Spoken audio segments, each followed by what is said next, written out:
বাড়ি থেকে বেরোলাম একটা বিয়ে বাড়িতে যাওয়ার জন্য। তো বেরোনোর পর আমার বন্ধু আমাকে এগিয়ে দিতে যাচ্ছে।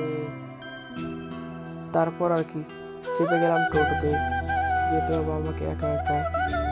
তো টোটো থেকে নামার পর বসে আছি বাসের অপেক্ষায়, দেখি বাস কখন আসে। তো প্রায় 10-15 মিনিট বসে থাকার পর বাসটা আসলো। তো উঠি বাসের মধ্যে। তো বাস থেকে নামার পরে আবার উঠবো টোটোতে, দুইজন মিলে, আমি আর একটা বন্ধু মিলে কাজ করবো বিয়ে বাড়িতে। তো ফাইনালি পৌঁছে গেছি বিয়ে বাড়িতে, এখন যাবো বিদ করতে। তো বিদ করতে চলে আসছি। আজকে আমরা এই কয়েকজন মিলে কাজ করব।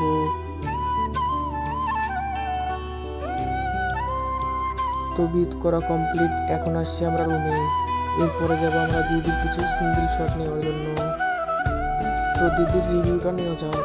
यार फोटोग्राफी के साथ काम करने के आप कैसा लगा? क्या किया? তো এখন বাজে ঘড়ির কাঁটার 3:47। এখন আমাদের কাজ শেষ হলো। তো দেখা হচ্ছে তোমাদের সাথে পরবর্তী ভিডিওতে।